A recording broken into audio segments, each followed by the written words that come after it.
Hello, I'm Christiane Becht and this is Mikel Lizarralde, acclaimed medium from Spain, who's coming to Germany really soon.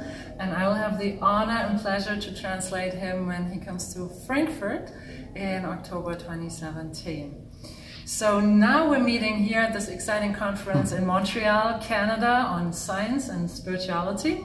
Thank you so much, Mikel, for taking a few minutes out of your busy schedule here. He's teaching workshops, giving readings, giving talks, and being very busy with us. Thank you so much. Well, thank you, and thank you for the Frankfurt terrain for making this happen, and for you for taking the time.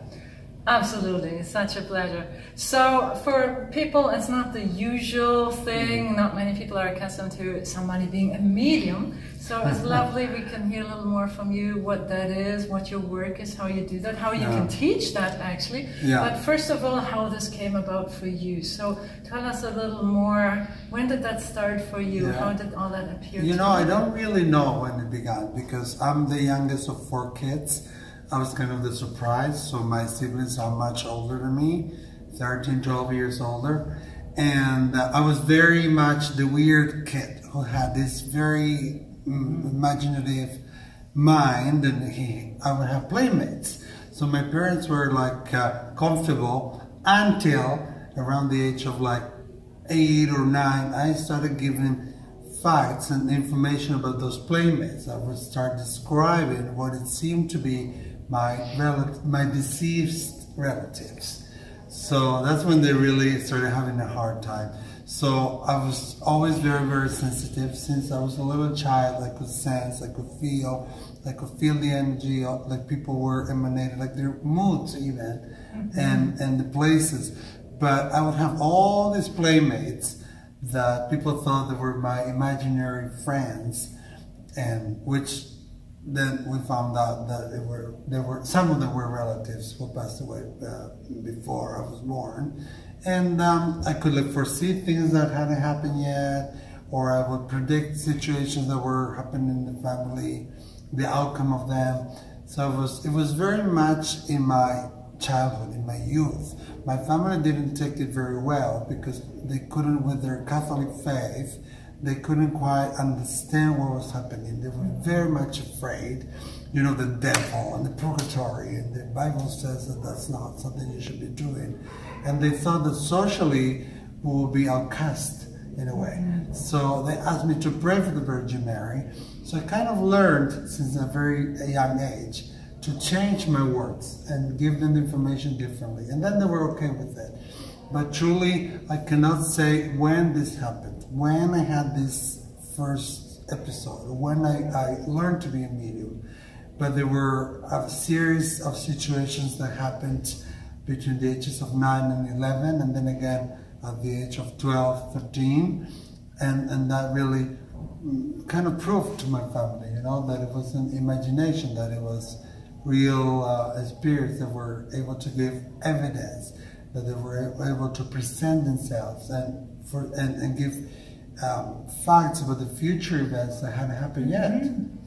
I even heard you saw past relatives, like real figures, like you and me here sitting here. Yeah, now it's changed. Now I see more like from the waist up. When I see spirit, I see more like the bust, or from the waist up. Sometimes I only see their faces, and their features are kind of blurry. So as the communication goes on, it becomes more and more clear. But when I was a child, I would see them in full body most of the time. So I started describing this very blonde, blue-eyed, 15-ish-year-old girl who was playing with me, and I found out later that it was a cousin of mine who was run over by a train and died like before I was born. Or I would describe this very old woman with like a peasant, like very traditional peasant, wearing like a black gown, and but there was something very distinctive with this lady, that she would have 6 fingers. So my great-great-grandmother had 6 fingers. So when I said to my family, no, they're not imaginary, they're real, they talk to me, and this lady has 6 fingers on her right hand, then they freaked out because I could not possibly have known that. So with time, it kind of evolved and it changed. I started getting more evidence that was more meaningful to the people, and the images started being more precise, but maybe the spirits also changed the way in which they were communicated to be more like a dance. I would call it like a dance.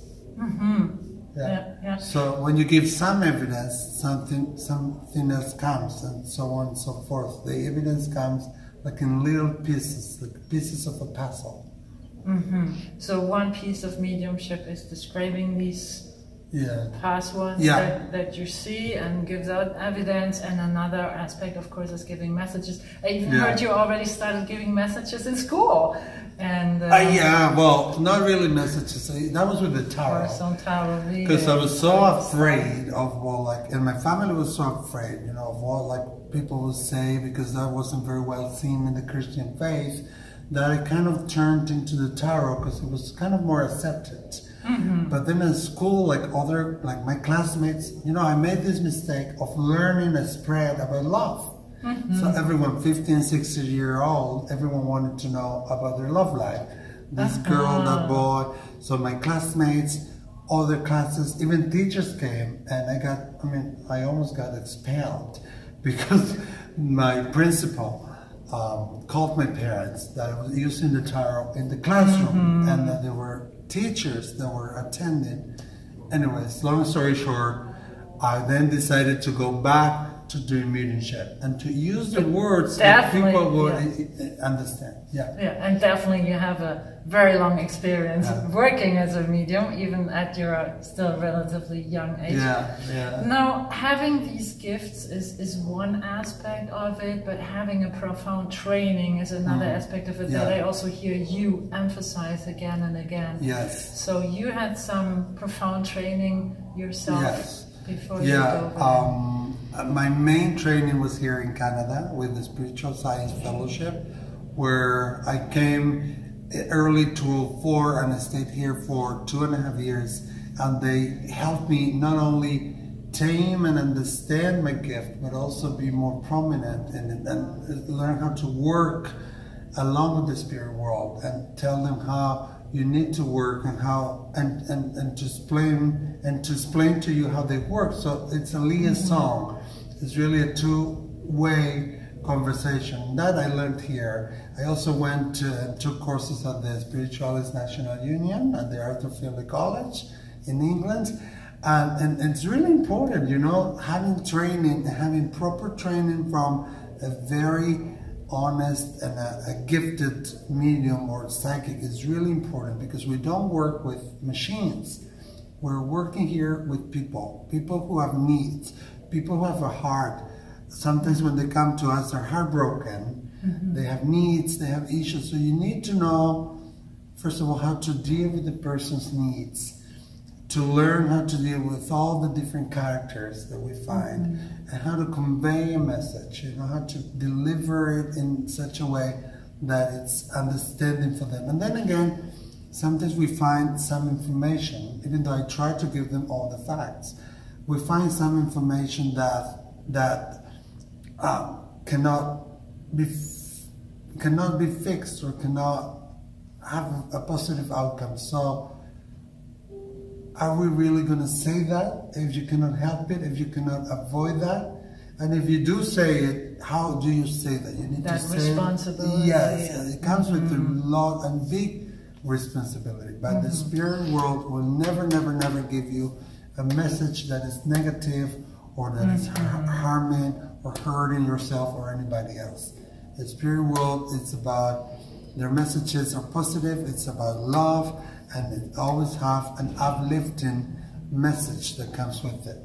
That is so good. You add that to it and you share that, and that's all that I ever heard from you and other good mediums. So you just talked about what you learned in your training, and I know you have your own school and courses in Spain, and while you travel the world you also became a teacher of mediumship. So I'm sure some people would like to know, is it really possible to learn that? For sure, to a certain degree, we all have the gifts, but the gift evolves and develops differently, and it shows differently to the world. So it's like singing, or it's like piano playing. We are not all Mozarts, but we can all learn the language of the music. We can all learn how to place the tongue and how to place, you know, the voice and how to use the diaphragm. So there's a technique. I'm not going to be Pavarotti ever, but I can sing. I have the gift, the natural gift of singing. So with mediumship, it's more or less the same. You know, not everyone is good at everything. You might be clairaudient, you might be clairsentient, you might be kinesthetic, you might, I don't know, see only animals, or talk only to nature beings, the elementals. But we can learn and we can evolve, and once we know what our mainstream way of feeling and communicating with spirit is, the spirit world will help you build upon that and build that up in a way that you will be comfortable. So yes, we can all learn and we can all improve. Yeah, and I guess that you will pass exactly that on in your workshops, that people can discover what are your gifts. Like you mentioned clairvoyant or clairsentience, or that you see or hear certain things and maybe not others, that people can discover that for themselves in the workshops. And you give tips and tricks. Oh, for sure. And assessment. And we give assessment. I think that's very important. And sometimes we have the gift, but no one told us how we should deliver a message, or how, and simple things like you don't touch someone, you know, that you don't impose. That's very important to know. So what the Frankfurt Termine did is they gave me a push, and they gave me this wonderful idea of like taking the training we've been teaching in Spain, that it's a 2-year training, to Frankfurt now. And it's going to be based in 3 different levels. Level 1, it's going to be psychic. Level 1 is going to be clairvoyant. The level 3 is going to be mediumship. And every level will have basic and advanced. So people, depending on what they demonstrate and what they learn and how they relate to the spirit world, they will get one or other certification. So everyone will get their certificates, and at the end of the workshops, after the level 3 advanced, they'll get their diploma. So it's really, really interesting. But there will be guidance, there will be assessment. I often see many people who are very, very, very gifted, but they don't know how to relate to the people, or they don't know how to translate what they see, because the spirit world will communicate to you in a way you will understand. So it's a very particular way. In the end, no one can do it for you. You have to learn it for yourself. So I will guide you there, and then it's like swimming or like running or riding a bicycle. I guide you there, but you have to actually do the work, especially in this field where everyone develops it in a very particular, and unfolds it in a very particular way. And finding what your is. Great. We look so much forward to having you there in Frankfurt in October 2017. That's where now the training starts. It will continue in 2018. There will be more dates, I think, in February and in May. Is there anything else, a last word you'd say to people that I would just tell them to come along, not to be afraid. The spirit world will never try to harm you or control you or say awful things. They're there to help you, and they're there to show you their love. And if you think you have visions, or if you think you have a lot of imagination, you might be very gifted, you just don't know yet. So come along and we'll tell you how it's done. Wonderful, wonderful. And what I can add from my experience of having been in your workshops working with you is that his workshops are just as great for beginners, take you step by step through it, as well as for more advanced people, having worked with mediumship for a while, and you take them to the next level, offer different approaches to exercises, while at the same time it's for personal development. Very much. Personal spiritual development, whether you want to work with any kind of mediumship or not. So, and then again, it's fun, because one of my spirit guides, it's a clown. So I get very clumsy and the words don't come out, and So it's fun. It's fun. So we'll definitely have a laugh. We'd welcome anybody who's interested to come. Mikel will also give an open evening just before that, I think on the Friday night of October. Give a demonstration of his amazing gifts, bring messages from the spirit world, so that'll be a great opportunity to see that kind of work. And Mikel will also give some readings in those few days before. If there's any need, there might even be a translation, so you can check into that. And well, thank you so much again, Mikel, well, thank for you very being much. here, taking the time, and it would be a pleasure to have you there with us in October. Thank you. See you soon. See you soon. Bye. Bye.